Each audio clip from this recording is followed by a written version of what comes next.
Ubu ngubu duherereye hano mu karere ka Rusizi mu murenge wa Bugarama hamaze kubera impanuka mbi cyane ikomerekeyemo abantu ndetse umwe abura ubuzima. Uraza rero kugenda usobanukirwa byinshi ku byerekeranye n'iyi mpanuka. Ese iyi mpanuka yatewe n'iki? Ese polisi y'u Rwanda yo yaba yatangaje iki? Ese abaturage bo babonye impanuka ibabo baba batangaje iki? Kuri ubu ngubu rero amakuru arimo aragenda avuga ko mu gitondo cyo kuri uyu wa 30 Kamena uyu mwaka wa 2025 imodoka yo mu bwoko bwa Coaster ya RFDS yavaga mu Bugarama yerekeza i Kamembe mu mujyi wa Rusizi yakoze impanuka hitana umukecuru inakomeretsa abantu 9. Iyo modoka yari itwaye n'umushoferi witwa Bukuru Sylvain. Bagenzi be bavuga ko yari yaraye yasinze zitaramushiramo yageze mu mudugudu wa Gatare mu murenge wa Gashonga higonga ipoto y'amashanyarazi mu ruhande rw'iburyo ayizamura mu rw'ibumoso igonga igiti. Abantu 10 bahita bakomereka ku buryo bukomeye cyane maze umwe agwa amaze kugezwa kwa muganga. Umwe rero mu bashoferi bagenzi ba Bukuru Sylvain wari uyitwaye yabwiye itangazamakuru ko yari yaraye mu kabari avamo mu masaha akuze aryama akanya gato cyane.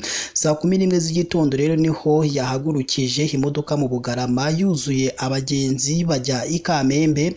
Bano rero baganiriye n'itangazamakuru mu magambo yabo bagize bati kubera umunaniro uvanze n'inzoga zitari zamushizemo yageze mu mudugudu wa Gatare akagari ka Kabakobwa mu murenge wa Gashonga ibitotsi biramutwara imodoka yikubita kuri poto y'amashanyarazi mu ruhande rwe rw'iburyo aba nk'ukangutse ariko ibitotsi bikimurimo ayigarura mu muhanda biranga yimanura munsi yawo ku ruhande rw'ibumoso ayikubita ku giti. Bakomeje bagira bati hahise hakomereka bikomeye abantu 10 nawe harimo umukecuru wo mu mudugudu wa Misave muri ako kagari wo mu kigero cy'imyaka 70 wahise abura ubuzima ubwo yari amaze kugezwa kwa muganga ku bitaro bya Gihundwe. Abakomeretse bagejejwe mu bitaro nabo kereko wenyine wahise ubura ubuzima. Umuvugizi rero wa polisi ishami rishinzwe umutekano mu muhanda CP Kayige Emmanuel yabwiye itangazamakuru ko iyi modoka yari irimo abagenzi 29 igeze mu mudugudu wa Gatare kubera umunaniro no kutaringaniza umuvuduko. Umushoferi wari uyitwaye agonga ipoto y'amashanyarazi anagonga igiti imodoka irangirika ku buryo bukomeye cyane anakomereka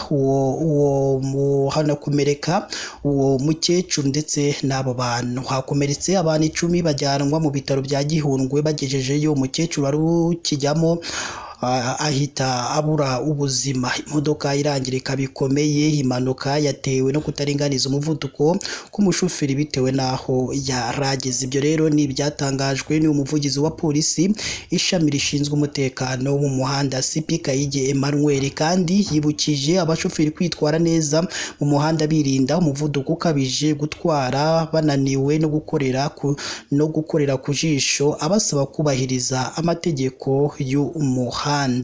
Ibyo rero ntibyagiye bitangazwa n'uyu muvugizi wa polisi ishami rishinzwe umutekano wo mu muhanda CP Kayigi Emmanuel. Murumva rero ko iyi mpanuka yateye ubwoba abayibonye. Murumva ko abantu 9 bahise babura ubuzima, noneho umukecuru uri mu kigero cy'imyaka 70 ahita abura ubuzima. Si rimwe si kabiri cyane polisi y'u Rwanda ndetse n'izindi nzego zigiye zitandukanye zihora zigira inama abantu bose batwara ibinyabiziga kwitwararika mu gihe batwaye ikinyabiziga cyabo, birinda umuvuduko ukabije mu muhanda ndetse banareba koko niba ikinyabiziga cyabo cyujuje ibisabwa, niba baragikoreye control technique ndetse n'ibindi byose birebana n'ikinyabiziga barabyubahirije. Reka rero twebwe dukomeze dukurikirane iby'iyi nkuru, nihagira ibindi birambuye tumenya kuri iyi nkuru tuzabigarukaho mu makuru yacu tugenda tubagezaho umunsi ku munsi. Reka ahubwo tubashimire tubabwira ati mukomeze mugire ibihe byiza kandi Imana yo mu ijuru ikomeze ibane namwe. KN Radio turabakunda 100%.